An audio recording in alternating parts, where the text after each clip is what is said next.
آئیے نماز سیکھیں لیسن نمبر 9۔ لیسن نمبر 5 میں ہم نے پڑھا تھا کہ اچھے کام 5 ہیں: فرض، واجب، سنت مؤکدہ، سنت غیر مؤکدہ اور مستحب، اور برے کام بھی 5 ہیں: حرام، مکروہ تحریمی، اصاعت، مکروہ تنزیہی اور خلاف اولا۔ اور اس کے بعد ہم نے پڑھا تھا کہ ایک مباح کام ہے کہ یہ نہ تو اچھا ہوتا ہے اور نہ ہی برا ہوتا ہے۔ اب جب آپ یہ اصطلاح جان چکے ہیں تو پھر آتے ہیں نماز کی پہلی شرط طہارت کی طرف۔ ہم نے پڑھایا تھا کہ نماز کی 6 شرطیں ہوتی ہیں اور ان میں سے پہلی شرط طہارت ہے، یعنی پاکی حاصل کرنا ہے۔ دیکھیں، طہارت یعنی پاکی نماز کے لیے اتنی ضروری ہے کہ بغیر اس کے نماز ہوگی ہی نہیں۔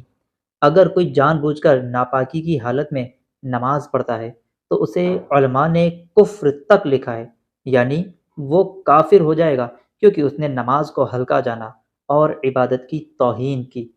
حضور سرور کائنات صلی اللہ تعالی علیہ وآلہ وسلم نے طہارت کو نماز کی کنجی بتایا ہے، حوالہ مسند احمد، اور طہارت کو آدھا ایمان کہا گیا ہے، حوالہ ترمذی۔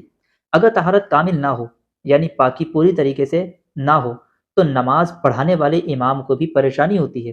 مطلب نماز کے دوران اسے شبہ ہوتا ہے اور پھر وہ 2 رکعت کے بعد بیٹھنے کے بجائے امام کھڑا ہو جاتا ہے یا سلام پھیرنے کے بجائے کھڑا ہونے لگتا ہے۔ اسی کی وجہ یہ بھی ہے کہ مقتدیوں کی طہارت کامل نہیں ہوتی، یعنی اگر مقتدی کی طہارت کامل نہ ہو، وضو یا غسل کرنے میں اس کی کوئی کمی رہ جائے تو اس میں بھی امام کو نماز پڑھانے میں پریشانی ہوتی ہے۔ یہ تو طہارت کامل نہ ہونے کی بات تھی، تو سوچئے کہ جو ناپاک ہو اس کا حکم کتنا سخت ہوگا۔ پچھلے حصوں میں ہم پڑھ چکے ہیں کہ طہارت 2 طرح کی ہے اور ناپاکی بھی 2 طرح کی ہے، یعنی پاکی بھی 2 طرح کی اور ناپاکی بھی 2 طرح کی۔ ایک ہے طہارت صغریٰ یعنی چھوٹی پاکی، اور ایک ہے طہارت کبریٰ یعنی بڑی پاکی۔ اور ناپاکی میں ایک کو کہتے ہیں حد سے اصغر یعنی چھوٹی ناپاکی، اور ایک کو کہتے ہیں حد سے اکبر یعنی بڑی ناپاکی۔ تو ایک چھوٹی ناپاکی ہو گئی اور ایک بڑی ناپاکی ہو گئی۔ چھوٹی ناپاکی کے لیے چھوٹی طہارت اور بڑی ناپاکی کے لیے بڑی طہارت۔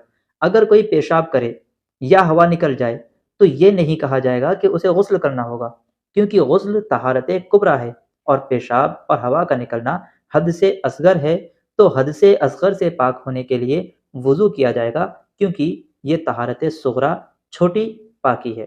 اسی طرح اگر کسی نے اپنی بیوی سے صحبت کی تو یہ نہیں کہا جائے گا کہ وضو کر کے پاک ہو جائے، کیونکہ یہاں طہارت کبریٰ کی ضرورت ہے، یعنی بڑی پاکی کی، اور اسے غسل کرنا ضروری ہو جائے گا۔